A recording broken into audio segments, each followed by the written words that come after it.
Here's your hosts, the League Dad, Kevin, Mitchell, and Alistair. What's up, gamers, and welcome to another episode of the All In Podcast. I am the League Dad, and we have the full squad today. We've got Kevin, Mitchell, and Alistair, and united again. It feels good to be complete, but I'm so happy to see you guys. We had another exciting action. I think it was exciting. I don't know. I was a little disappointed. I was hoping it was going to be a little closer, but we had, our matches, and now we have 4 teams left. So C9 beating GG and EG beating FlyQuest. Let me get your initial reactions, thoughts, anything surprising. Was there anything that you saw was a funny pick? Nocturne, or like, is there anything in particular that you want to point out? And then we'll dig into a little deeper, but maybe just the most interesting thing that you noticed during the games this weekend. Well, the main thing for me is I feel like the 2 teams who lost severely underperformed. I expected a lot more out of them. Agreed. Yeah, I 100% agree with that sentiment. I think that they both underperformed massively, especially Golden Guardians. I think they were hamstringed by their own draft. They couldn't play early game because they had a Nocturne. Yeah. So that just felt like they completely shifted away from what they're doing in the regular season. And honestly, their only real way to beat C9 is just to try and steamroll them in the early game anyways. They didn't do any of that, so that sucked. And then I actually think kind of both EG and Fly kind of both underperformed. I think that with the way Fly was playing, I felt like it should have been a pretty easy 3-0. And that second game definitely got away from EG with the Graves like jungle pick, just not being able to stand up to invades and stuff. It was like, I don't know, it just kind of seemed like they threw that one away when it felt like a pretty sure EG 3-0 after I saw the first game, and how unfortunately Takui was just getting caught over and over again. So yeah, it's I expect better from C9 EG in next weekend for sure. Yeah. Yeah, I think that game 2, the same one that Mitchell was just talking about, very exciting game, not the highest level, but I'm okay with that. It was super entertaining. Like the way it ended was just super funny, and I was like, oh wow, like I was just like on the edge of my seat the whole time. That being said, EG could have played better. FlyQuest didn't play that well. Like I think they played below their level as well. I will say that GG, I wasn't like, I didn't mind Nocturne. I thought that the way they played it and like the way they deleted Beserker while trying to shut down and make Summit not the focus, like it made sense to me, right, conceptually. However, like they just didn't adapt, right? It didn't work. And if you do a salty run back once more out of it, I'm already kind of weird about it. But if you do it 3 times, like that's just too much, right? So besides that, the rest of the team did underperform. I think besides draft, like they just weren't playing like they were their style, because the Nocturne was just hamstringing Price Doctor's strengths as an aggressive jungler. Like, I think he individually played fine with the pick. Like Berserker was just destroyed over and over. Like there was a few plays. I have to hard disagree on how Price Doctor played Nocturne. I felt like besides obviously a few very obvious ones, like the early ganks onto Gangplank, super easy to pull off, right? His target selection was usually just always wrong. It felt like he was always ulting the person who's basically already dead, or just the wrong person, like the person not getting CC'd. Like there was a one in bot lane, he just ulted the Lee Sin when they were diving onto the AD carry. There was like one where he was ulting onto a Leona when he was already dead. It's just so many of them I felt like could have actually been team fight changing and game warping his ultimates and his target selection. Just who he clicked. He also just solo killed Beserker like 5 times or 6 He times. did. Like he did what the point of the pick was later on, which was like what they built the comp on. I do agree his early mid selection was like a clear sign of someone who was not a Nocturne player. Like I play hundreds of games of Nocturne, and when I was playing ranked all the time, and I was like, no, he doesn't really know what he's doing on it, but he did kill Beserker all the time, which was all that the point of the pick was. I thought the pick was fine. Yeah, I just thought the way he played it could have been a lot better. So kind of wish he picked like Rengar or something. If he was just gonna kill the AD carry and play something he knows how to play. Right. Or just maybe an aggressive jungler that like Zed. Something that Zed. Okay, well, not very aggressive jungler. You lose every 1v1 in the game against most junglers, but yeah, you don't win any 1v1s against bruisers. It's miserable. Level 3, you have 1 Q and 1 E, and you're out of energy for a very long time. Like, so. Yeah, I think you mentioned him picking Nocturne, but honestly, this whole team, Golden Guardians, their strength this whole split was early game, and yet they drafted not just the Nocturne, but I mean Ornn, one game, Corki, all these late game scalers, and that really wasn't, they weren't able to really get leads Oh in the yeah. beginning. So I hated the Corki. they drafted almost completely opposite to what their strengths were during the regular Mhm. season, which was go hard, go early, and hopefully you don't throw, because that was kind of the thing, right? They'd always throw. So it was really counterintuitive, it seemed like, to, their typical playstyle. Maybe they were trying to do something different, I guess. Maybe surprise C9, but why try to surprise them at doing something that you're even worse at, which is late game? So definitely didn't make sense at all. Can't can't throw your lead if you don't get a lead. Mhm. That's Exactly. true. They just Coaching fall diff. further behind. That's all. That's all it is. So it definitely sounds like, and I agree that there was a lot of underperformance. Now, C9 still 3-0, right? Mhm. EG still 3-1. By all accounts, pretty good wins there. Did you have anything? Did you see anything positive? Let's start with Cloud9. I mean, because there last week we were talking about how their weaknesses, people figured out how to kind of neutralize Summit, not stop him, but basically, you know, break that plan of C9 always playing through Summit, and they won without having to play through him necessarily. And what do you think the factors were, or do you think maybe even Isles coming in has a difference? But basically, what's your assessment now of Cloud9? They did get the wins, but how are you feel? Are you feeling a little bit better as they go into EG, or what's your sentiment? Personally, I don't really have much of a change. It's for me, it's gonna be one of those. We'll have to see what happens when they play against a better team. I think it's really hard to tell with how poorly I feel Golden Guardians played. And if correct me if I'm wrong, but every game was Gangplank versus Ornn top lane. It Mm, Or was, no, there was a Gwen game on yeah, Licorice. one Gwen yeah. game. Mhm. And some had played, yeah, Ornn. Yeah, that Yeah, game. someone played Ornn twice in And one then Gangplank GP. game. Yep. Yeah. Yep. Yeah, I mean, I don't know. It's hard to tell.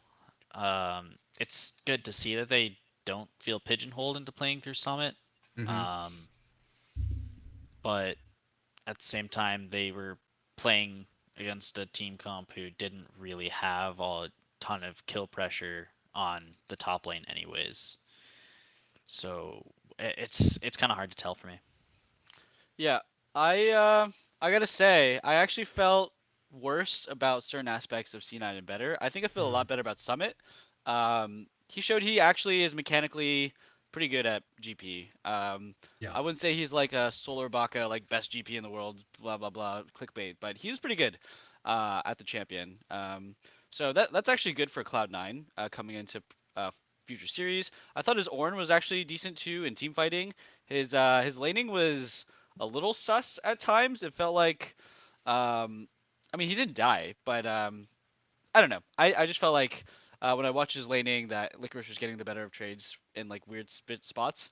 But that's okay. I mean, I honestly think Summit does have a bigger champion pool. He's just never been willing to bring it out. And now Mm-hmm. that he is, I actually think he looks fine on most of the champions. Um, we'll see how It's that goes. probably what you just mentioned. Like, he probably just didn't want to play it because, I mean, playing Ornn, Yeah. I mean, GP is fine, but again, you're just kind of scaling, waiting to, there's like not a lot of action in the beginning, and maybe it like he just was kind of holding it off, and now that he's kind of like, okay, all right, I'll play these champs And for the team, it's also a team thing, right? Like if he's right? playing like this sort of strategy where he needs to carry the game and he feels that way, well the team's just like Yeah. don't even feel that way. Fudge will carry or something. He'll Mm-hmm. he'll just completely gap a Blaze Olive. But the thing I was really worried about was Blabber. Oh my god, that first Lee Sin Oh yeah. play on the Corki in Oh game yeah. one, he goes in and I think Victor Fudge he eased backwards and then he misses Blabber misses the Q and then he flash kicks the Corki to safety and misses another Q, just dies. That to me was like, okay, he played the rest of the game well and he played the rest of the series okay, but that to me was like that is straight nerves. That is 100% being so nervous in front of the crowd. It's his first game jitters. I'm worried about Blabber. Honestly, I feel like in the game one he's gonna give a really silly first blood over to EG. I think it's just gonna happen, or do Mm-hmm. something really stupid. The Crabber memes are real. They're back. Like in front of the crowd is a big deal. So Um, yeah, I'm kind of worried about Blabber in that sense, and C9 in general just being like, I don't know. Isles, he actually played better than I thought he was going to, but I don't know how I feel matching up against EG overall. really. Yeah. Yeah. Yeah, I think this series was just like I'm on the same page where I think Fudge had some okay games and he has good games, but like if you're just looking at his score, yeah, he played amazing. But if you actually look at the gameplay, like there were just times like, yeah, he eat on Victor backwards. I'm just like, what? Yeah. You're like chasing down the kill and you just eat backwards and then die, or like you and Blabber like lose a kill there and you're just like, what the heck is this, man? I mean, again, it's just one mistake, but it's a mistake you like never see a mid lane main make. I've never seen that, Yeah. a Yeah, I've backwards never eat. seen that either. That was weird. Yeah. Yeah, like I see that on A-Ram when someone first times it, but so that's a little concerning. I think that Isles isn't necessarily amazing. Like I don't think he was like playing like Isla was playing or Ayla was playing when he subbed in, but he was not detrimental, and that goes a long way. And it kind of shows to me how much negative pressure Winsome could put onto his team, just like by forcing the issue sometimes, or being in the wrong place sometimes and being bailed out, right? So to me, I think Isles is an upgrade, but it's not necessarily a compliment. It's more of a me being mean to win some, I guess. Summit Yeah. showed some stability and like it looked like he learned how to play the other characters or could play the other characters, but my headcanon is in that 1 week he grinded a bunch of Ornn and a little bit of GP and said, all right, I have some other picks, right? And that they're passable, but the problem is they're playing against a much weaker team and a team that wasn't playing to their strengths. So you were Right. basically playing against a team on their off roll. Is how it was an autofilled team, is what they played Yeah. against. And to No. me, that means nothing. I can look good against an autofilled player in like an off roll for me or in my main role, right? So C9's looking better, but not by as much as you would expect if you just look at the scoreboard. EG Yeah. looked good. I think they look still fine. Like they still have some decent intelligence. Made some hiccups, but they're like a much more rookie team. So I expect Well, them to be a good threat for C9 what do next you week. what do you This, think about Fudge's performance? Because Fudge, there was a little bit of doubt, before that because it was like, okay, Fudge really isn't, mm-hmm. doing much. This week, I mean, I know Golden Guardians and Blaze Olive weren't really at their best form, but Fudge had a 48 KDA. This dude was Yeah, putting in Yeah. a ton of work. So, I mean, again, like it's a great sign, but at the same time, Blaze Olive and Golden Guardians in general were not playing well at all, and kind of just throwing it up for them. So, but I mean, what do you guys think? Fudge against JoJo, can he match up with that? Um, it's hard because I feel like both junglers have not been doing that great. If you want to be Yeah. honest, so that kind of changes the equation a bit for me. I I don't think Fudge is going to get blasted. I think JoJo will definitely outlane him by a decent margin. But I don't think it's going to be like a mid canyon or anything like that. Right. Okay. I think I think that yeah, JoJo will have a very strong laning phase, but um I don't know, I still haven't been amazingly impressed by JoJo in late game team fights, even mid games team fight. I think he's good in skirmishes for sure. Mm-hmm. Good at skirmishing, little small 2v2s, 3v3s here and there. He has good mechanics, but it definitely feels like he just is kind of useless in doing nothing in big team fights. And it's usually other people around him that are winning the team fights for him. And I think Fudge is actually, I mean, at least in this last series, he was the main reason why they're winning any team fight at all. Like they're just diving onto Beserker, and you just start to wonder, like, Price Talker, should you maybe just kill the Victor? Because like, he's like 8-0 or something. It's so hard to kill Victor though. It's so It hard. is, Not It but good it's like is. things playing into Victor, man. you do, but I mean, you're killing Berserker over and over again. You're still losing, right? Yeah, but You have Victor to had change at some Zanya's point. like early, so like you just can't do Yeah, much it, because he was it's so it's fed. yeah, it's better to Yeah. go after the AD carry because you're not going to get the Victor. Victor's I- just I'm gonna be demolishes honest. Nocturne. I'm gonna hard disagree. I just don't think you go for the MF like that. I don't think you trade one for one for the ADC for Nocturne at that point, and you have to have a CC combo and a Nocturne ult the Victor to have any chance of winning. So, I think that going Okay, for the maybe. ADC and using your ulti is just basically saying, best case we 1 for 1, worst case Victor cleans up the team fight afterwards. Yeah, I So think that was they mentioned that on JLXP too. Like with Nocturne before, why he was so good is because you could run like Rel with it and Oriana, and so you kind of had secondary backup there. Like huge yeah. Wombo. But now there's not really that same kind of synergy. I don't think. Like he needs a little bit of help when If he he's up wants a there. team fight, yeah, Yeah, if he wants but a team fight, right? they were just team fighting with the Yeah, Nocturne. yeah, They were yeah, engaging team exactly. fights. Like their ADC and support were not cut out. They were sort of next to their team, and yeah, they would die, but they ran to their team, and then the Nocturnes cut off. So I didn't like the execution at all, and I think that when they fell behind to the victor so hard, the only way they could win is they somehow luckily kill the guy. They kill Fudge, because killing MF over and over again with the support just didn't seem to matter at all in that Yeah. series. I think Fudge showed a propensity to be able to shoot characters with no dashes that were running into him but not attacking him. And like, That's what I'm I think saying. Because Blaze Olive was not playing well. yeah, they were not Oh, playing what well. a You saw like that bot roam for Blaze Olive on Corki when they like had a good position. He just valks in and just He dies, did. right? And That then is the Fudge best gets a kill. backhanded compliment ever. Right, and the whole time I'm just like, oh great, this is a perfect game for Fudge now. Yeah. Like I'm just like, I don't know how that happened. I'm like my mind's blown. There were fights in that game where they would kill 2 people for free, right? And I think game 3 or game 2, 80 carry would get caught out, and I think support or something would be killed, and they could have just disengaged.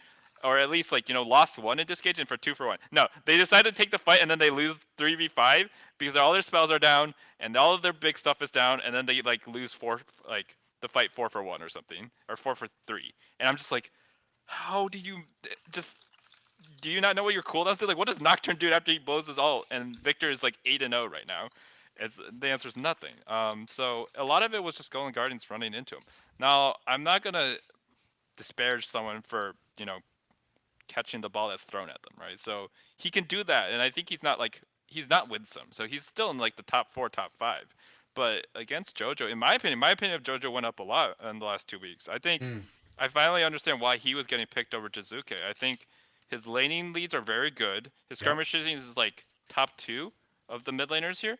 His late game is definitely a work in progress, but I do think by summer split, like playoffs, I think this guy is going to be like has enough experience where he's actually going to be like a threat in that time, or he just doesn't get coached and doesn't learn anything like every other NA top prospect that we think is super good. But I hope, right? Because I could see like I'm like no other mid laner, including Bjergsen, can get leads like he can that consistently. Like when he picks Lucian or when he picks whatever, he's actually competent on it, like yeah. really Lucian good. was nice in top lane. I'm like, That was dude, a this guy's nice clean, pick. Yeah. right? I like When's the that. last time we had an NA solo laner that was this clean in playoffs? Right? Yeah. It did feel like if you're just worse than JoJo by too much, like Takui kind of was feeling like you just lose. You just get caught over. You take bad trades regularly. You just get hit by charms and die, and just get like lane states where you just get ganked and can't counterplay.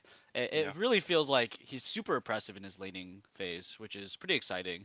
And to Inspired credit, he did gank mid a crap ton in the series. Rough series for Takui, man. Just getting mid Stop ganked. picking Ori, dude. If you're like Oh not my having a good day gosh, on Ori, Or Yeah. take phase rush. Yeah. Yes. Or take phase Yeah. rush. Yeah. I have want no to idea say what was that going I on. think part of maybe looking back too, maybe JoJo's team fights haven't been that great because he's been playing Rise, and Rise, as we've been seeing, is just like not that great. Like your positioning like is always kind of it's really hard, and if you're not doing damage, like it kind of can expose some of that. So that he did have the most games. That was like his most played champ. But it was only 3 games. But still, like you take those 3 games, put him on something else. Maybe we see something a little bit different because Rise is a laning bully. He can lane really well, control waves really well. But team fighting, that positioning is very tricky, and Rise just hasn't been that great as we've seen this whole split. Yeah. Everybody dropped even Fudge dropped the Rise. Yep. Preference. So. Knight 2-0'd on him yesterday night, and Okay, he's different. He's a All different right, player. that's- absolutely dumpstered Rookie on Victor, which is like the worst matchup. Like even in LPL, it's a 29% win rate for Sure. the Rise, right? Yeah. And he dumpstered Rookie with it, like the whole Dude, I was like, He's what is built this guy different. doing? This character He's built can't do different. that. Yeah. Built He's different. built That's just different. built different. That's Yeah. we're talking about NA over here, man. That's an outlier. Dude, Yeah. if Knight came to this league, it would be over. It would Yeah. just Okay, be so okay. over. So I think we should stop comparing NA to LCK because LCK think is League so. of Legends. NA is Wild Rift. Well, Yeah. no, Knight is an LPL, so that's what I was talking Same- about. I'm That talking is about true. another. I'm talking Sorry, about a Asia. Fiesta League and a Fiesta League. Asia. Sorry. Yeah. That's LPL true. and LCK is League of Yeah, Legends. We're over that's here still fair. playing Wild Rift. Yeah. I just want to say, First if you did patch. see Rise from LPL at Worlds or MSI, you just don't question it. Like they No, play yeah, be differently. afraid. Be very afraid. I mean, I'm afraid of their rises, not ours. Yeah, yeah. I'm more afraid Yeah. of their Zoe. I'm afraid of our Yeah. rises being on our team, honestly. Yes, yeah, that It's like Yeah, a honestly, chance to let- it hurts our team more to pick Rise. Yeah, it that's does. true. I just don't even touch it. Is this the new NA Jace? NA Rise? Oh god, I think it's worse, honestly, because it's like it feels like the NA Jaces. Okay, yeah, they can't play great, but at least they bully lane. NA Rise is just actually AFK for the Yeah. entire game, completely do nothing. Sit in lane, farm up, down 30 CS, and then do nothing. Okay, let's so that was a great tangent. I loved it. Let's talk about, because I wanna pose this question to you guys. We all know Beserker is good. Mhm. But my boy Yes. Danny is freaking good too. Like I'm excited. Let me just say I'm excited for this matchup because while Berserker seems to have better laning stats, like just overall team impact, like Danny has, I mean, in my mind is like almost like an ideal he's an ideal ADC to do what they do best in the role, which is put damage, as much damage for as long as possible. And I think all of his stats show that, and he outclasses Berserker in all of those stats by a bit. Like he has higher damage percentage, higher damage per minute. He has higher kill participation, lower death share. Like in my mind, like on paper, he epitomizes that role, I think, really well, especially when he's matching up against Beserker. Also, Beserker doesn't have as good a support, I guess, as Vulcan. Yes. I would say that too. No. So, Not but even and that's the close. thing. But his laning stats are still better. So I'm excited for the matchup. I kind of want to get your thoughts. It's fitting we start with you, Alistair. Berserker against Danny coming up next week. Like, what are your thoughts on that? Do you still think Berserker's better? Like, I kind of made a case where maybe I think Danny might be a little more ideal. What are your thoughts? It's kind of hard to tell for me, because it's really hard to not throw this week out the window, partially Mm-hmm. because it's pretty hard to play Misfortune when Nocturne's hitting R on you on cooldown. That's true. So it's, I mean, 3 games in a row too. Yeah. Three Yeah. games in a row. I have no idea how good Berserker was this weekend because no AD carry in that Yeah. position could play the game. yeah, he played Caitlyn as well. Like, it's really hard to have much opinion on how Berserker played. I mean, his laning was still good, but mid late game, I mean, you're just kind of depressed playing AD carry against Nocturne. Yeah. So the best thing I can do is look to last week. I think my prediction for how next week's bot lane is going to go is I think Vulcan has been playing better, which is something I've been hoping for because he's been looked very bad this split person in my opinion. So I believe that Danny is probably going to go down 20 CS and probably a plate or two, maybe tower as well because of Rift Herald. But I think Vulcan is going to make more plays around the map, which is in turn going to give Danny more space to just get the damage off. And I think that's what their team does very well. Is they, of course, Danny has the numbers to back up. Like he's doing his job very well with the resources he's given. Yeah. Yeah, I like to agree with that sentiment and like sort of expand on it. That I do think that EG actually they do well when Danny pops off later on, but I think it's more because Impact and JoJo win their lanes and are actual threats themselves. Like it did kind of feel like, I don't know, when in game 2 when Flykos actually beat EG, it was because Kuma was on the Gwen and Takui was on the Ahri, and I don't know, they just had lane prio over their opponents, beating the Orin and the Victor, and they just weren't able to give Danny enough space. And even though Danny was really fed on Zeri, yeah, he did have that one funny flash into the wall and like move like half an inch. That was a little sad Yeah. to watch him do that. But you can see where his mind's at, right? He's trying to flash forward to get in there, which is Yeah. exciting. Yeah, I think Danny's pretty good. I just think that the AD carry role is pretty limited to whether or not like your solo lanes are actually building space and have built-in advantage. Because I don't know, like you can get to like 4 items and really carry the game, but I feel like anytime before that, even 3 items is a little kind of like you do quite a bit of damage, but you also just like kind of just go poof, as an AD carry. And I don't know, I just think it's bot lane as a whole is pretty strong, but solo laners, I feel like I've still defined almost every series that we've seen so far in NA, and across the other regions too. So Bot lane's strong when you get the items. I do Yeah. want to just say one more thing. The best way I can describe Danny, at least in my opinion, is he's just a much better version of Sven. Mm.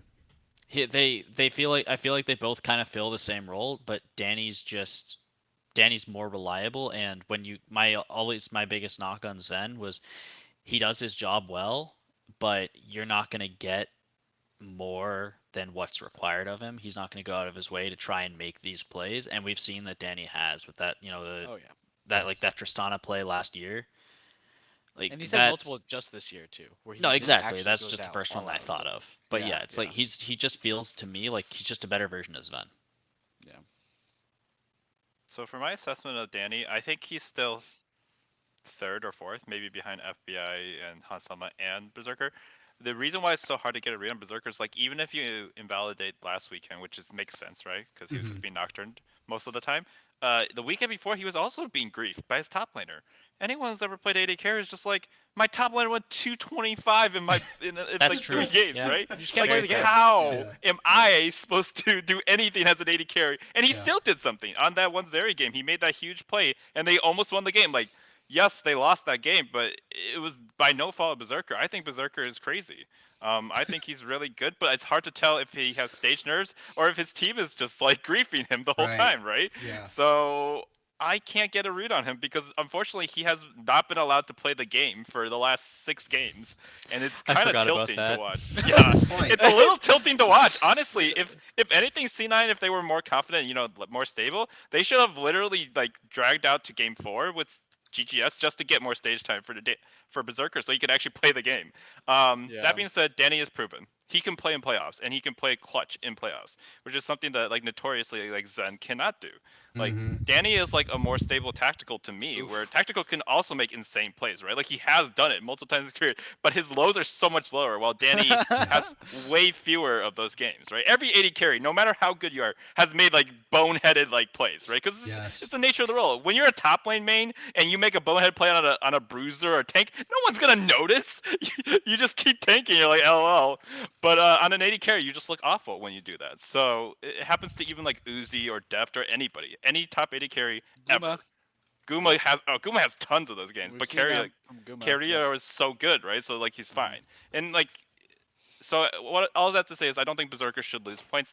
So to me he's still second or first.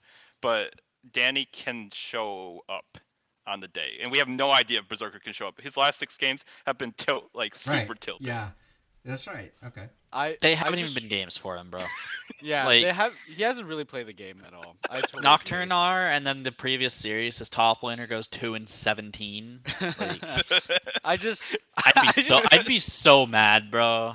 I'd be so mad. The one play that he actually popped off on Zeri's as Berserker was that time when Renekton just got TP'd in by Rise and just like suicided and got immediately one shot. It was the funniest thing ever. Like he just TP's in, I'm behind you guys, and then he's just dead. And then Berserker actually comes in and kills everybody, and you're like, wow, look at that. He just 4v5'd. Yeah. He like kept his 4v5'd. mental through all of that. Like that's actually super impressive. A lot of people if you've funny. never played on like stage or just like in a competitive setting, like if your top laner starts a team fight and like one of the most important game in your life so far, right? Because it's playoffs, his first playoffs. Most AD carries are gonna be like a little jittery going into that. They're like, "What the heck just happened? My space maker just got made into crocodile skin. Yeah, and yeah, I mean that's a good point. And like you talking about top laners, this is one that I'm like really excited to see because we have young versus old, right? We have the playoff veteran Impact, where it's like playoff Impact versus this wonder kid who probably got MVP in Summit. I'm excited for this matchup. Now, give me your thoughts on this because we just talked about ADC. This is interesting to me to see this top lane. I'd love to see Impact kind of come back and, crack his knuckles like veteran form, come in and just show Summit how it's done. I'm always for the old guys, but what are your thoughts on this top lane matchup? I don't know. Is Summit gonna die 17 times again? I mean, I would hope not. I mean, please God, no. It's hard to tell because he got bodied by Someday in closer, but then I wouldn't say he bodied Licorice for the most part, except for the one game. Mm-hmm. I don't know. That's why it's interesting because it's really hard. Let's see where the junglers start, and then I could tell you. Yeah, that's fair. I think if you are inspired, I don't know what your game plan is. Do you just run up top and try to gank that, or because that's not really what he's been doing at all. He's just been ganking mid most of the time, and then farming and kind of not doing anything else but gank mid. So I don't know. I do think that I would favor Summit, honestly, if I'm being honest. I think that if you have a non-volatile matchup, I will favor Impact, but I don't think C9 is going to let that happen. I think that C9 should play to their strengths in this series against EG, and they should play. I know it's been like, don't do that, play weak side Summit. I think you should do it this series, and because Impact has a tendency to lose in carry versus carry matchups. Yeah. And if it's a carry versus tank matchup where Impact decides to play a tank and neutralize, it's all going to be about whether he can teamfight better. But I don't know. I think Summit, if he just doesn't pick Renekton, he can still get meaningful lane advantages. Yeah. I still think though that if Impact can find a situation where it's a non-volatile matchup, he actually will win out. Yeah. That's where I think he shines. And Summit is actually worse than most top laners in those situations too. So I agree with that. That's my thoughts, Ars. My take on Summit's a little controversial probably, but I think he just doesn't have enough experience to win against Impact. Like he is a better player, but in his whole career on Sandbox, which was the team he was on most of his time, he's played one playoff game, like one playoff match, and they lost every game to SKT, to be fair. But like they got 3-0'd, they went to regional gauntlet, and then they got like 3-1'd. He's won one game ever in LCK playoffs. Like his time in that kind of setting, this is the highest placement he's ever had in his career, which is top 4 so far. So to me, I see that he's been perennially on like a team that's just like 7th place, like didn't even make playoffs or just like bottom of playoffs. And I just like don't necessarily think he can handle Impact, who always shows up in playoffs, has the champ. Like it's a bad matchup. It's like Sunday, right? These guys are just like we've played forever. We don't tilt on stage. Like we choose when we want to like peak, and then we can play whatever. I think Impact's Ornn or Impact's whatever, like Malphite. I actually don't know if it's Malphite, but his Ornn's way better, right? Than what Summit showed me. I don't necessarily think his GP is much better, but I think Impact is at least a decent GP player. And Summit was just kind of like, he played it fine. It was not that impressive. So to me, because Summit got exposed, and this is in round 1, if this was round 1, Summit plays better. But because he's been exposed, I just don't have a lot of confidence in terms of not him individually, but in terms of how the team can, give him room to breathe. He just needs other people to pull more bans and more draft resources, and it's still not happening. Needs other people to be alive. Yeah, because I'm pretty sure the Golden Guardians series they banned like 4 or 5 top laners. Yeah, all the time. I mean, I could double check, but I'm pretty do. sure they banned like at least 3 every game, minimum, Yeah. which is ridiculous. Okay, so what? Let's do predictions then for EGC9. Who's taking this, and what do the games look like? All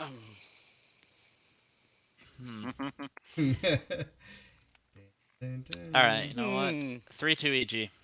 3-2 EG. Oh Wow. snap. That's Okay. hype. Any particular reason? Like what made you sway the one game towards EG?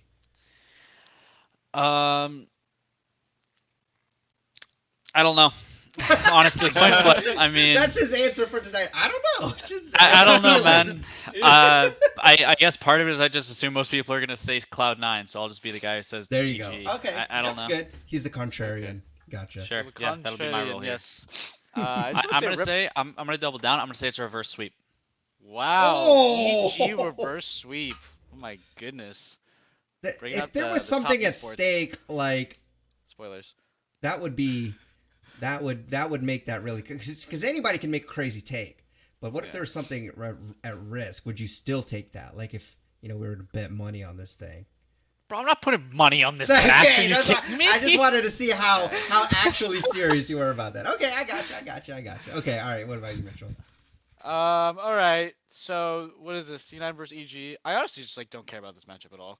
I think Yeah, that me whoever neither. loses in Yeah. 1-2 just gonna beat them. So Doesn't matter. I don't think it does matter. I mean, it's No. top 3, so it's like pride, I guess. I don't know. Because this doesn't translate into summer anymore, right? So Yeah. it's actually spring split doesn't matter for these guys. Yeah. So, mm, mm, I think it's gonna be. Man, I was betting on C9. I'll just say C9. I was betting on them for so long, and I Yeah, actually that's true. dropped ship. And you know what? Summit showed that he could actually play 2 different champions. So what? His champion pool's 8 champions now. I give it to him. I think that's enough. You got this, man. 8 champions. But let's see what you can throw down on the stage. And yeah, I think Fudge will play pretty well. Yeah, I don't know. This is a pretty coin flippy one. Both teams are wildly inconsistent. I think Yes. that EG has been a little more consistent, obviously, than C9, but still has a weird tendency to be just inconsistent, even in their wins, right? Yeah. So, I'm just gonna give it to C9. I think it's kind of funny. We kind of talked, I think, right before this podcast about how no one cares about these other regions. No. Or not the other regions, the Yeah, lower teams. yeah. If they have any sort of spice or trash talk, it just kind of gets blown in the wind. Their Twitters and everything. We just completely glossed over FlyQuest. They were in they were in know. a series. We I literally know. didn't talk about them at all. Not at I mean, I all. feel like we said what needed to be said. The Yeah. So like underperformed, Tuki had a Tukui bad got pumped. game, and then yeah, It's There just- wasn't much else to say. I No. feel like. It just Maybe sucked. I had a lot more I could say, but that's okay. I just thought it was funny how much time we spent on Golden Guardians, C9, and EG. Rip FlyQuest though, perennially just R.I.P.. forgotten. I think So, it's the name, man. I think it's the name. maybe it's the name. And It's maybe definitely the branding maybe- to an extent. Yeah. Maybe it felt like we talked a lot about them because it was before the podcast, before we hit record. Maybe. So we talked But, enough yeah. about them, but it just wasn't recorded. We brought up, I think, actually 2 points in Okay. total about them, Let's- and I just let's thought it do was it. funny. well, Oh. let's do these predictions first, and then Yeah. what's your game score for this? Yeah. Oh. So 3-9, go ahead. 3-2, Yeah, 3-1. Yeah, 3-1. 3-1 Okay, C9. C9. All right, Kevin. yeah, for me, I think it would be 3-1 EG. I actually was surprised anyone else said EG. I think that they showed a propensity for just drafting for their opponent. Like they actually knew how to draft and make risky plays and take risks. And if they can figure out C9, I think C9 will just collapse.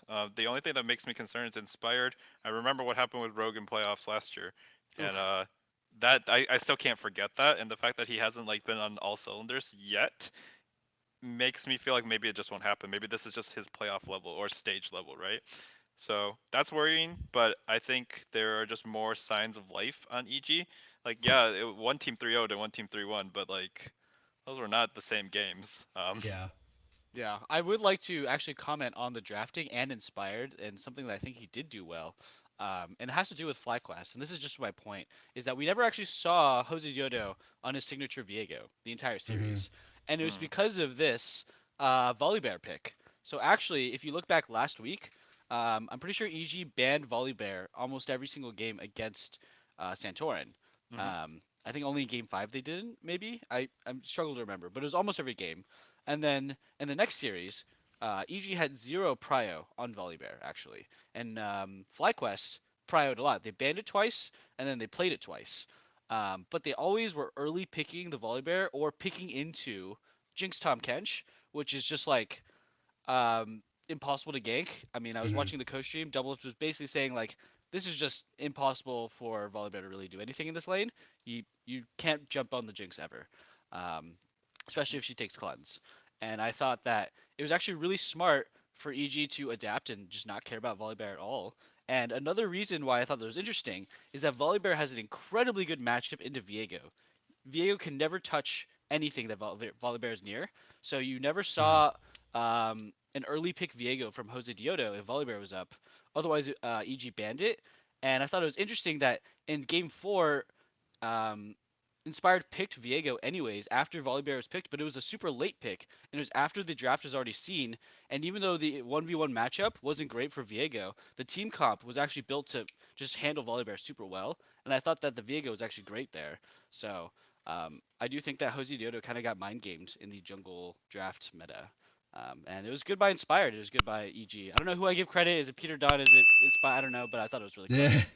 So Okay. yeah. Well, let me give my prediction. I know that no matter what it is, it's going to be, I think it's going to be 5 games because, you know, normally I would have said C9, but because of the inconsistencies that we've been seeing in both teams, um, it's much closer and it's really hard for me uh, to figure out. But I actually think Cloud9's gonna win it just because Woo! I think they've showed more to me during the season, despite their rockiness towards the end. Whereas EG, this whole split has kind of been disappointing, and I just don't know if they'll have enough. Either way, I think it's going to be back and forth because again, I don't think these teams right now have a consistent way of always winning. But Mitchell, you did make a pretty good case about their smart drafting, so we'll see about that. Is there anything else you wanted to say about FlyQuest before we move on? Because I know you said you wanted to mention. Was that it? Uh, Was that the that draft was you were? it. I Okay. was disappointed about their The- jungle prio yeah. draft and basically how Takui could not survive ganks and didn't take phase rush and Yeah. Oriana. That's true. I think those two things would have been absolutely just completely series defining if Yeah. he just took phase rush and Ori and they didn't care so much about Volibear. What did he take? Did he take Comet or something? He took Airy Okay. to lane bully. Yeah. Okay. Well, Pretty now let's move on to our next matchup. This is going to be really exciting. 100 Thieves versus Team Liquid. Uh, what are your thoughts on this? Who's going to win this? Because 100 Thieves has been on such an uptick that it's pretty crazy. But Team Liquid has kind of been that solid, good team just the whole split. Like it's really hard at this point to I guess pick this one. So I'm glad I get to go last. So Alistair, go ahead. What's your yes. what's your prediction for this? And Uh, or why? Who do you like? I'm gonna say 3 100 Thieves. Wow. All right. Wow, 3-1. Yeah.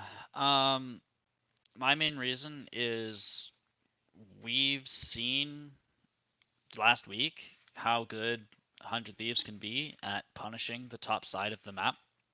And I think with Bwipo's just identity right now is kind of just being, the pressure sponge, but he kind of tries to like stall as long as possible. I don't think 100 Thieves are really going to let that happen. Mm. And I don't think that there is enough of a gap in the bottom lane to really make it uh as or like to sway the other side of the map. The other possibility though is Core JJ reads this because he reads everything with that third eye of his, Yeah. and he matches the numbers up top, Yep. but he can't at the same time he can't always be there. The other main worry I would have about this prediction is if Abadage shows up or not. Um, That's a big one, I but think. I'm still gonna stick with 3 100 Thieves. Okay. That's exciting. Yeah, so I already kind of sort of gave out what I was going to predict, didn't I, last week? So I think that it's going to actually be a Team Liquid win. I'm going on this Okay. theory, and I'm sort of testing it out, and I'm not basing all my predictions on it, but um, the more games you play in playoffs, the higher chance you have of winning the whole thing. I'm basing my predictions on this theory, and I think that Team Liquid had 5 games. 100 Thieves has 3 games, and I also do feel like that experience in front of a crowd and all of that Yes. matters. Mm-hmm. And it's kind of a weird theory, but I've had it like sort of in the back of my head basically since watching professional League of Legends for a long time of how impactful having more games on stage matters. So I'm gonna give it to Team Liquid. I think they're gonna win 3-2, and then 100 Thieves will get knocked down into the lower bracket. They'll get to play significantly more games than TL, and they will eventually come in from the losers bracket and win the whole thing. Um, but yeah, Dang. I think TL is gonna take this one. They got more games under the belt, and I'm just basing my theory that that is gonna matter more, and they're gonna win because of it. It's kind of a weird theory, but I mean G2 just proved it like crazy. So Yeah. Yeah. yeah, we'll see. Samsung proved it in the past. C9 went further than NA, the rest of NA usually, just you going through the lower bracket or gauntlet. Yep. Samsung proved it. EDG last year really proved it. They were just like, we will play as many games as we're allowed to play, guys. All So best of like, fives. Yep. All 5 you learn a games. lot in these series. I honestly was thinking something similar. Except the other way. I would think that I think the 100 Thieves might win this time around, but Oh. Liquid just goes to the lower bracket and wins it all. I think Mhm. Liquid's had more informative losses so far, or wins and losses so far. That EG series just taught a lot. I don't think 100 Thieves learned much of anything except how to beat C9 in their match. Like C9 rolled over after like they had great reads on C9, but then like there was no like challenging of like pushing 100 Thieves at all or learning, right? So with that being said, like I think 100 Thieves will win, and then I think Liquid will win the finals, and that's what I was thinking. I do agree logically if we just like go with Mitchell's theory, that C9 should lose this time or 100 Thieves should lose this time around, but I do think that their stratting is really good. I think that their like read of C9 was so impressive that I think they would win this 3-2. And then I think Liquid are just like, okay, what else do you got? Because we're going to the finals. And I don't think in a true matchup where the draft isn't like super gapped, I don't think any team matches up to Liquid right now. I don't think it's close. So yeah. Okay. I I think it's just gonna be liquid. You know what I'm saying? Liquid win Ah. now, liquid win later. I think. Look, I Like think Yeah. Hundred Thieves. I think Hundred Thieves is good. They were the champs, but Yep. man, this Team Liquid team, like the reason why I like them to win both now and the next time is because I think collectively their brains are just like at another level for this game, man. I think with Core, Bwipo, and Bjergsen, even Santorin, like these are vets who know the game. I honestly think like unless they're playing like a way better mechanical team like one of the Asian teams, like I think Team Liquid is just hands above the rest because they just know better the game better. They might not have the mechanical skills that can match like in laning against other like Asian teams, but yeah, that's why I would have them win. I do think it'll be 5 games, but 3-2 Team Liquid. If they're so smart, why'd they lose so many level ones to EG then, huh? That's like the easiest thing to plan the Yeah, whole game. but they also have pulled their own level ones. They just got at their own game. Yeah. That, All right. that They just got. Okay, as a they just one-time thing, got. huh? Yeah, yeah. Okay. All right, One-time Kevin. thing. What's up, Kevin?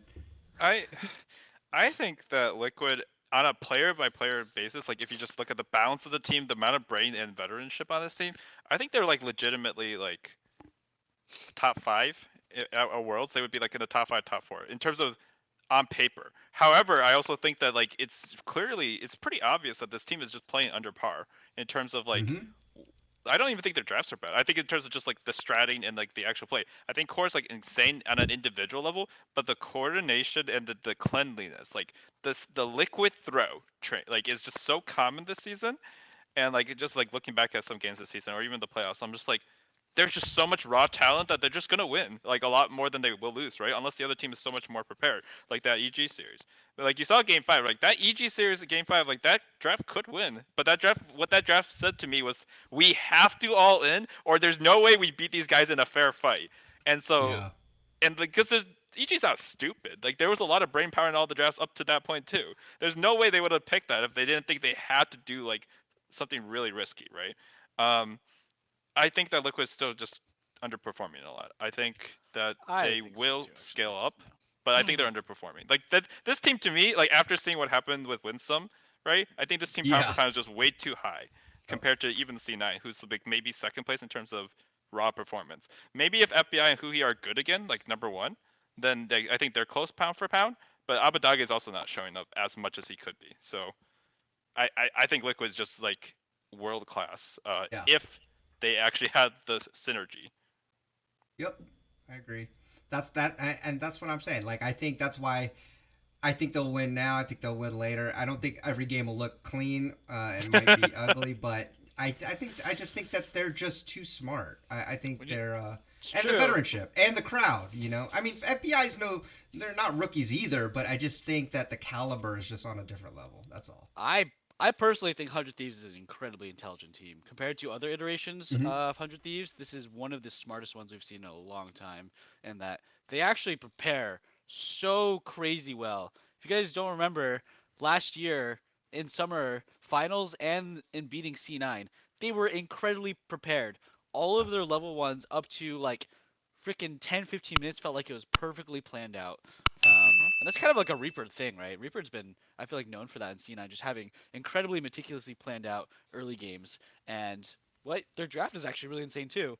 So I don't know. I do agree that Team Liquid has a lot of smart individuals, and that definitely it feels like they're so smart that maybe they're crowding each other out or they're not synergizing perfectly right now. Could be. But 100 Thieves, it's hard to say whether any one of their players is like, he seems really smart. Honestly, I don't actually know too much individually about the players on 100 Thieves, but I do know that cohesively as a roster, whoever individual, whoever group they come up with, they are very smart, and when they try very hard, they're so coordinated.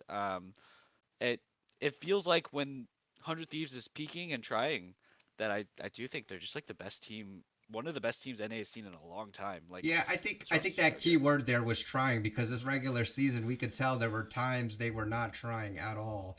And now that playoffs have come around, they're like, oh, okay, time to turn on that switch. We talked a little bit about that. As them being a veteran team, they have that pacing of a marathon. They know when it's time to turn it on, and they're turning it on just at the right time. And so I definitely, I'm not trying to take anything away from 100 Thieves, because like we talked about, so good. Yeah, and like we talked about this whole split, you know, one of the things that we were going to have to see is, like, could they move away from their almost one-dimensional strat of always playing through bot lane, you know, with the TP changes this split. And although it was a rocky start and there were some, you know, Bobo errors, it seems like they've redefined themselves, like, and they've found a way to adjust in the meta with the changes of TP, having to play differently. And FBI, it seems like FBI and Huhi are really, you know, coming into their own as far as, like, once again being able to be like the most dominant bot lane that we've seen. I do still think FBI is underperforming. For sure. Yeah. He just beat Winsome. That's all. I don't really think yeah. it's that big of a He deal. just beat Beserker Winsome, but he did get cut out in lane quite a bit in the C9. Not quite a bit, like all the time every game, but I think it was like 3 times. It was like once every game. He got cut out in bot lane, actually ended up dying for no reason. Burning in sums too and everything. So, like, FBI has room to improve. I mean, both rosters have a ton of room to improve and are already looking quite good.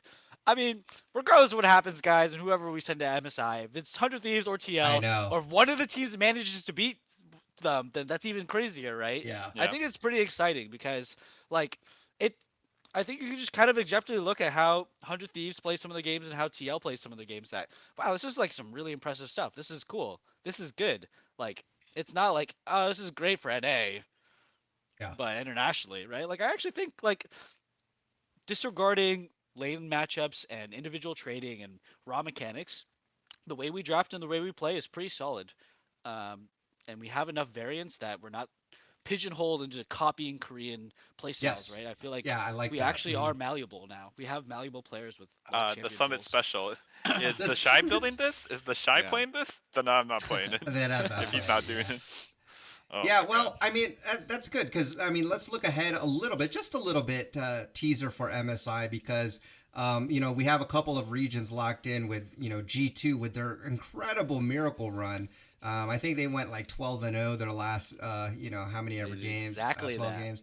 Yeah, and then they went to lower bracket and just and then just 3-0'd everyone, right? I think that was what happened. And then T1 with their historical undefeated match. You know, I know people say it wasn't undefeated, you know, games, but all their matches they won every single one, and definitely just looking like probably the best team in the world right now. They're locked in. Anything to say about those teams, those regions? Just kind of teasing. Like, are you excited to see Caps and Faker coming to MSI? And if LPL can make it, then we have some really good mid laners in that pool. If too. LPL doesn't make it, we go to semis though. So Yep, I mean, that's true. That's true. But No, we lose to PSG. Oh no. no. Actually, we Oh, lose no. to We lose to Kaboom. Vietnam's going this Machi. year.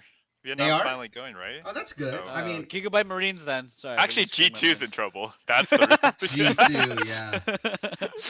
G2 is in trouble. Well, yeah, I think it's pretty exciting to have both G2 and T1 come back to MSI Mhm. and have a showing because last year, I don't think either of them made it, right? I'm struggling to remember. It was Danwon and it was Mad Lions. So yeah, neither of them Yeah. made it last year. So Mhm. this is an exciting reunion of the year G2 won MSI. Yes. Just Uh-huh. exciting times, right?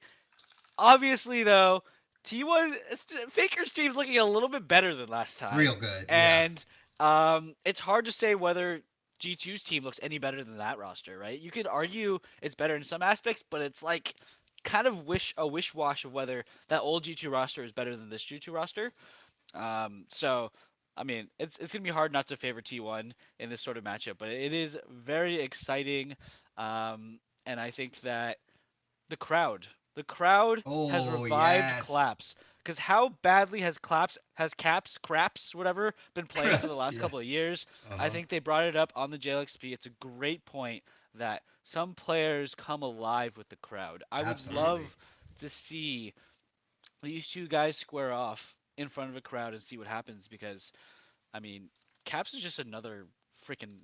He's not human in front of a crowd. Playing Mhm. his 12-0 run was absolutely ridiculous. Some of those plays he made where he lives barely and he gets so much done in a team fight, it's freaking crazy. He is probably, if he isn't already, he's going to be the best EU mid laner ever. And playing against the best player ever, I mean, Faker looks so good too. Like all Yeah. these players look so good. So it's a good time. Yeah.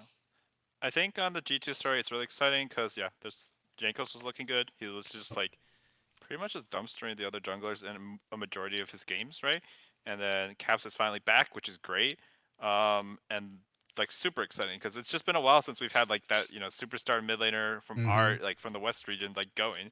T1 is definitely looking great. I will say my caution is like T1's the same team in terms of like players. Like they just have more self-coaching and like more time to synergize, which is great.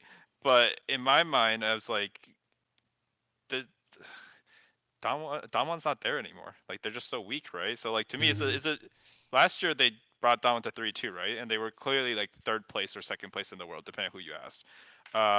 So is them being so dominant created just because Damwon's not there, or is it because they're actually that dominant? Like to me, they could have been literally copy pasted into last season. They would have won, right? And they might have won a lot of their series, maybe not all, but probably like 14 or is it 17-1 or whatever their 18-0 run was. Mhm. So I would love to see. This is the first time in a while we've had a final boss go to an international event. And usually, for the last 4 years, which is great in a way, it was always like China and Korea are really good. G2 might be really good too. And then that's it, right? Like there was like a parity to some extent. This year, whatever team China sends might be as good or better, but at least going in is clearly a second place. It's not like FPX and Damwon are both good, or EDG and Damwon are both good. No, it's like at T1 and then whoever, right? Yep. So it'd be so cool to just like see that and see, can you beat the Titans or are they overrated? Because everyone wants to also see the other end where like G2 beats them game one and we're like, oh shoot, they finally lost. Even though they were like 36-7, by the way, guys, like it's not a very to me it's not a very impressive undefeated run. Okay, plot twist. Bjergsen, Team Liquid makes it to MSI. Now we got Bjergsen in the mist. I'm listening. Bjergsen has been terrible international, right? That's and right. this year, You're losing me here. No. Yeah, I was kind of excited until the second line. Look, in order to build it up, you have to knock it down first. Bjergsen has been terrible. Okay. This is where the plot twist is. Not this year, baby. he resurges from retirement to come and defeat all of his nemesis in the mid lane international. Takes down Caps, then takes down Faker, or whoever the LPL mid laner. It doesn't matter. Rookie, I don't care. Knight, doesn't matter. And that's kinda scary. wins it. Okay, plot. And then twist, he loses to done. PSG. Oh, Oh, Please, my God, no. God. Yeah. Hey, if we make it to finals, we'll take it. All right, see, so that's where my plot twist was. With Everybody exchange. talking about these other regions. They forgot about my man Bjergsen. The monkey's Thank paw. I The will monkey's say, paw. Liquid has made it to finals before against a juggernaut team that was supposed to beat everyone, which was IG that year, right? Yep. Now we did get clapped by G2 that year Yeah. too, Yeah. Yes. but I mean, this is not a tournament that Liquid's had a bad history at, so I'm okay with that hype train, and I would love to see them go. I do think Bjergsen this time around actually has a team around him. If you actually think about historically, every TSM roster that like Bjergsen has like underperformed at Worlds with has been like relative to the rest of the world pretty weak. Mm-hmm. Their Worlds performance, not because like domestically they were really good, right? Yeah. But like Hanser just did not play at Worlds both Yes, years. True. Dude, his Gnar play though was so crazy. Yeah, and then The his crowd- Kennen play where he didn't. Yeah, Yeah, and then I his know. Kennen play where RNG was just like, did they have a Kennen? No, I didn't see him. Yeah. Hey Like- man, you saving Flash for his next career. I Yeah. don't know. And he also had Like double if it was like burn. internationally not a great player, right? He got better at Liquid, but at least in the TSM times, not great. And then his support, I don't even remember who the support was back then. Was it This is Bifrost. Biofrost, right? It was like Yeah. fine, right? But like Oh, Core no, JJ, Biofrost ran it. Hansama Yeah. internationally are much better. Like Yeah. both are proven better, Hansama had his like Misfits run. He had the run last year where they didn't make out groups, but he looked really good in group Yeah. stage. So Yeah. like, Mbwipo has made it to World Final.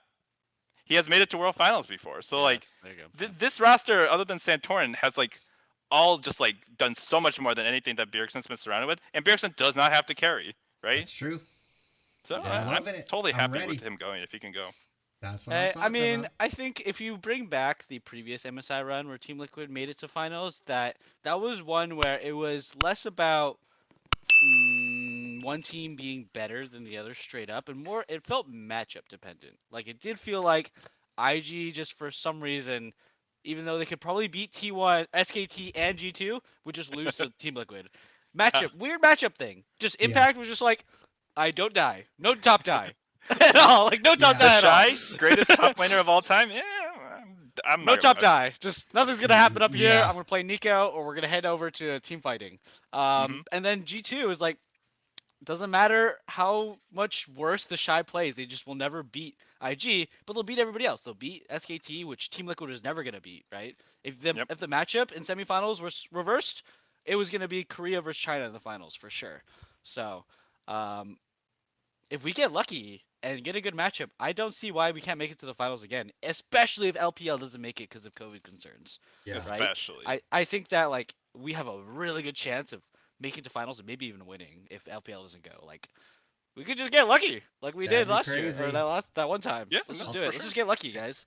And Let's I do would this. take it. I can't wait to dive into this during the MSI preview episode. Yeah, it's gonna Yeah. be real good. Okay, well let's end on some Reddit rumors. So apparently there are rumors going around that Maple and Bo. I'm sure a lot of people have heard of Maple, maybe not Bo, but the rumor is that they're going to the LCS, and the rumor even further is that Bo would go to TSM and Maple would go to Dignitas. Again, nothing is confirmed, but we like to speculate. So just give me quick thoughts about that. So I did want to share this one tweet that I found, just saying that if Bo does in fact go to TSM, they made like basically a roster, a fantasy roster of Huni, Bo, Jensen, Reckless, and Isla. For TSM. Oh my god, that next just would year. never happen. Yeah, so I mean, again, very very speculative. But what are your thoughts about taking him this? to a new level. If Bo is going to TSM or whatever, I don't know much about him. Like, what could that potential lineup look like? Or just talk about them in general. Doesn't matter. Doesn't have to be TSM. All right, so I don't know too much about Bo or Maple, so I'll leave that to Kevin. But All right, what I will Kevin. say Well, let me just say this: if you're Mhm. gonna get rid of Spica and he doesn't want to leave, you're trolling. I don't care That's how good true. Bo Yeah. is. Mhm. You're trolling. So if you're getting Bo, it better be because Spica say I want to leave and you're finding a Yeah. replacement. That's Right. what I'll say. Secondly, Maple, if you go to Dig, your career's over. I'm gonna say that too. Dig is M- trash. Trash org. Maple. Yeah, but they got River, so maybe he wants to play with They've River. played together before. Yeah, they have. Yeah, I don't care. Like you're gonna make it to playoffs maybe, right? Like this teams are gonna go nowhere. Your Hmm. career's gonna stay. You're gonna stay a perennial top four. Like is if you're lucky, right? You're gonna get fourth place if you're lucky. But that's just not how LCS works. Sorry, Maple. I would not recommend going there. You should go to TSM with Bo or something. That would be so much better, honestly. Yeah. So Hmm. that's what I'll say on those Okay. decisions for those Yeah. players. Yeah. So I'll give a little bit more insight because I watched him play last year. Or was it last year? I think it might have been longer than that. Anyways, um, Bo, I think why this rumor has a little bit of water to it is because like this would be so outlandish to say TSM is the place he's going to if it weren't at least some smoke, right? I think Yeah. speak of being the spokesperson for TSM unofficially this whole time and being the, punching bag when they were having bad games. I think he's sick of it. I think he's so worth it that there's no point in being on this sinking ship Hmm. unless like he's really incentivized, right? And he's not, right? He wants to be on a top team and he could be at Yeah. least like well, the EG problem is who would he speaker. replace? Yeah, like who would he replace, right? But let's not get into that. Bo was the FPX starting jungler slash sub jungler last Mm. year spring split. He was involved in a match fixing scandal where he essentially he was part of implicated with a bunch of like LDL teams and like one or two LPL like bottom teams, Hmm. and he basically just confessed everything. He was basically forced to it, and like that was generally what the findings were too. And he like gave all the details, was super cooperative, and that's why he got off after 1 year, right? So Yeah. 1 year has passed since February of last year. The reason why you should be interested in him is when this guy played, I think his record was either 10-0 or 10-1, and like I Dang. have a screenshot of his Game of Legends like record during that time. Like he was taking down teams like Top Esports and like IG and Suning like that year, and he looked insane. He was like Wow. 16-1, 11-2. I'm just like looking at it at 12-3. There was a couple of games where he was like, just 4-2 or 5-5 or whatever. But like he looked like legitimately like top four junglers in the world at that time, just as like a rookie player on a new team or Wow. on FPX, right? That's why Tien had to step in on FPX. It's because of the match fixing thing. Otherwise, this guy would have started the whole time, and he would have been on the team that had won well, had gotten second actually both splits, but could have won both splits, right? They were Hmm. playing with their sub, which was Tien. If Tien is your sub, like even if he's trolling sometimes, like that's ridiculous. So the only reason this guy wasn't being picked up by a Korean or Chinese team is because the match fixing thing, even though he was more or less like forced at like metaphorical gunpoint to do it, is a huge deal in Asian culture, is what Yeah. I'm told at least. And so that's why like even though he was like more or less acquitted for like not doing it intentionally, no team's gonna touch him. It's terrible PR over there. Over here, Dang. people don't know who he is. So Yeah. like only us LPL like fans and like people who really care about this stuff will like even look into it, and we won't care that much. And Whoever gets this honestly, guy, and honestly, if he's that good, we wouldn't really care about the match yes, we fixing. wouldn't. I Yeah. mean, Well, and so like that's why it's so. This is the first time you could get a player on the level of like not canon per se because he doesn't have the Yeah. experience, but like he's closer to like SOFM or like just like really ridiculous junglers where you're like, wow, this guy's just ridiculous mechanically. Like imagine if you just playing a region where all the junglers were worse. Yeah. I have yeah. a place for you. Um, so I think it would be super exciting. As for Maple, it just makes sense, right? If River's already here, yeah. Maple's for people who haven't been watching League for a long time, Maple was on Flash Wolves for a long Yep. time, He's one and of then the PSG OG Talent I Flash. think for a bit.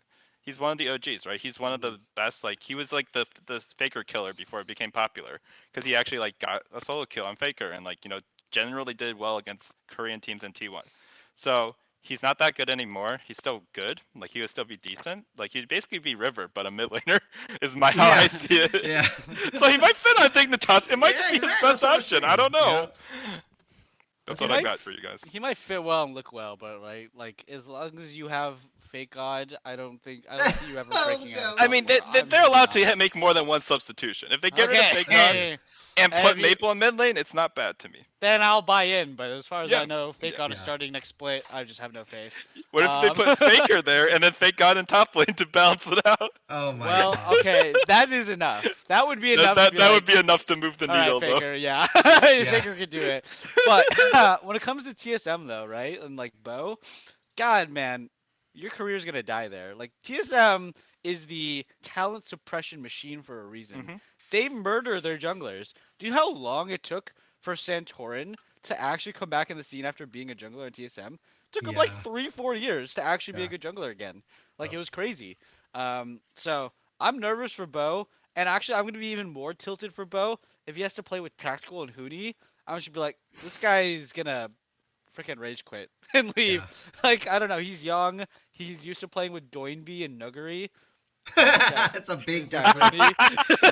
He's got Hooney, man. Oh So no. I'm just saying, okay, Maple, maybe it's time to cash out. Bo, you're young. You haven't Yeah. been playing long. Don't come here. This is for personal advice. For us, I would love it to come. Great drama. It's gonna be so much fun to talk about you all the Yeah. time, Bo. But God, your career will die here. Like Here's it the really thing. The will. thing Here's the is, he can't thing. have a career if no team picks him up. Yeah, I guess that's he's got to true. prove himself though, right? And oh my God, is TSM the worst place to prove yourself right now? Yeah, I Oh mean, God. here's the thing though, right? So, I told you that this person's tweet, had all these other players there. The thing is with TSM, the way that it's currently at, none of those players are going to want to go there anyways. If Bo goes there, like Jensen probably wouldn't want to go there. I don't think Reckless would want to go there. Reckless Nobody is wants so to, not going. yeah, nobody wants to go to TSM. That's the whole point. That like even if they got Bo, I don't think that's enough for anybody to be like, okay, I'll take a chance on in this org. No way, no way. It's going to take a lot more, and they probably will have to just keep recruiting imports, and imports mixed with like players who are just looking for a job, Like, to what did you know. what are they gonna LFT. do with freaking K-Duo, man? Didn't they sign like a fat LDL contract, like buy it or something? Like, is he just sitting there stealing their, No. like eating their money? Like, it's just I don't know, man. Why are we? That's what he's been doing in the regular season, right? They benched him for their academy, who they didn't pay a fat buyout for. Exactly, and it's like, okay, you're gonna get Bo, right? And it's like, all right, even if you could maybe convince Jensen to come, do you have the money to pay his like $1 million plus contract, right? It's Yeah. like you're already paying 2 LDL contracts. You already have Spica. Okay, yeah, you might replace him with Bo. Hooney's not cheap either. Tactical's not cheap. It's like, I don't know. know, man. You got a lot of money issues coming around when you want to build this reckless Jensen roster. Like, They already said their league team doesn't turn a profit. So I They don't say even that. just okay. Well, Bo, I hope they give you enough of their money and you come here. I don't think TSM can stay in the league for much longer. If you want to be completely honest with you. Wow, That's a pretty that's hot interesting. take. But I can see it because again, the aura of TSM is definitely gone. Like I think they had that for such a long time, mainly because Bjergsen was still on there, and it was Yep. like he was the bedrock of that team. Once he left, that's it. The whole old guard of TSM is done, and then with all the bad PR with Reggie and the bullying and all of that stuff, nobody wants to go to that organization, and I just think it's going to keep going down. Well, sorry, think- they might stay, but rebrand. That's the other possibility. They might not full leave, but they might just rebrand, kind of like Clutch did with Dignitas, type thing. Maybe. Mm, I don't I know. actually highly doubt it. I don't think TSM will ever leave their league brand no matter how bad of a profit it turns, because it is kind of like their defining trait. And I think they would lose too much of their fan base. They could not stand on top of their other esports Nope. teams, I don't think. No. Right? I think they're doing badly in Valorant too, from what I remember. Yep. In Smash, I actually haven't heard of Leffen too much, so it's like I think this is just what they got. Like they're just they're a brand across the whole all their esports teams. They're actually not doing too great right now. They So, won the Apex season, I think, recently, and then Rainbow Six they did well or won. mm, What I will say is like I think I call big cap on they're not profitable league team. That's exactly the BS we're fed from Riot too.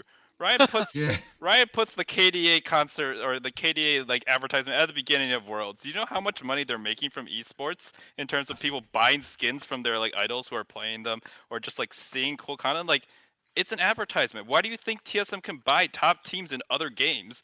Well, like how did they branch out to all the other esports if they weren't profitable in League to start with? Oh, it's because they have a brand. There's so much value in the TSM brand even now. Even the fact that nobody talks about a ninth place team this much in any other That's true. game, right? Like Yeah. well, actually, maybe an LPL because the ninth place team could be like EDG or something, depending on the year. Right. But like Yeah. the point Yeah. is like they're worth so much because this is what TSM is built upon. There's no other game they're currently doing well enough in to like prop that up. They might have won Apex, I think, like the recent split or something, but like it doesn't matter because not enough people watch Apex. They might have won No. Siege, but only Siege players watch Siege. I like can't. I can only watch like the finals, right? So it's because they don't have a flagship, they need it, and they need to be relevant in it. They might not need to win anymore, right? But they need to be in the conversation, like an EG level at least. I think But they'll invest that's enough to be on an EG level. but that's the thing though, is like, again, from a player standpoint, I don't know what players would want to go there. So in order to kind of build your brand up again, or you said they have a lot of brand value, but how long can that be sustained if they can't recruit talent because of I how have crappy of an org that the position that they're in right now? I have the solution. So, does anybody know if is TSM publicly traded? I think it is No. my guess. No, it's I not. don't think Okay. so. Well, whatever. Who I don't know. Someone's gonna open it up and then buy Reggie out, basically. Mhm. Oh. That could if that ever happens and Yeah. Reggie's no longer the CEO, then I could definitely see a world where TSM not do a full rebrand, but like a soft reboot. Mhm. Kind of redefine maybe their standards, their company, a bit of their branding, maybe a little Yeah. bit.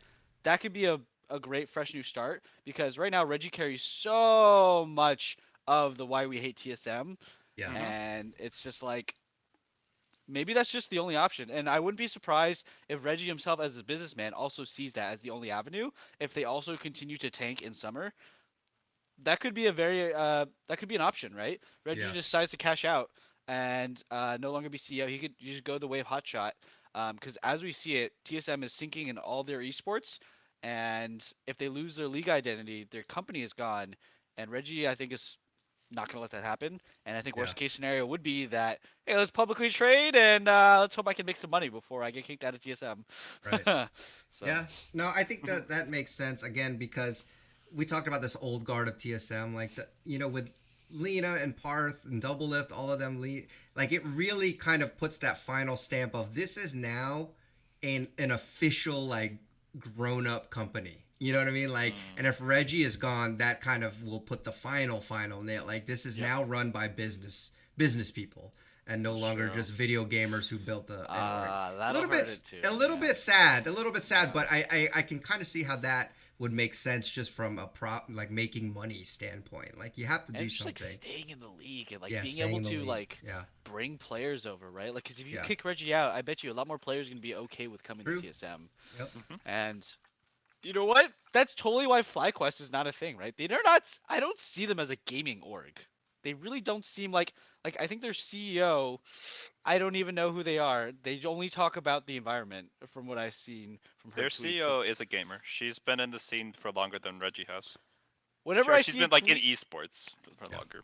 whenever I see one of her tweets, it's always either something about their Sea Quest, Ocean Quest, or whatever, or it's like responding to some sort of flame from somebody else, right? Like I, I, we definitely need that gamer sort of like I don't know. I feel like Steve is like. Even though he's the owner and he's the big business, he's Yes. always been like that nerdy businessman that Yes, also that's plays true. League. Hmm. Like it's just Yeah. all the orgs they need that sort of gaming I agree. identity. I think I think you know. Nate Shot's a good example of Yeah, that. Nate Like, Shot. Yeah, Yeah, I Nate was Shot's thinking a need of big more that. one of that kind too. of person, Yeah, right? I think Jack is good enough because he's just been in the gaming scene for so long. He used to Yeah. work on TSM. That also works too. But it's like the best orgs and brands. Yeah, they gotta feel like they're gaming. Like EG, even to an extent, right? Is like, well, they're actually one of the biggest gaming orgs out there. Yeah, So exactly. I mean, Yep. people fall and Okay. yeah. Well, a pretty good discussion. Is there any final thoughts that you guys have before we wrap this episode up? Good. We got a lot of good games this weekend. I'm really happy. We're down to the final 4. This is it. It's going to be amazing. But that's going to wrap it up for this episode. I want to thank my awesome co-hosts once again, Kevin, Mitchell, and Alistair, for sharing all your wise thoughts. But until next time, everybody, enjoy your climb on the Rift. Try not to be too toxic, and we'll see you all on the next episode. Peace.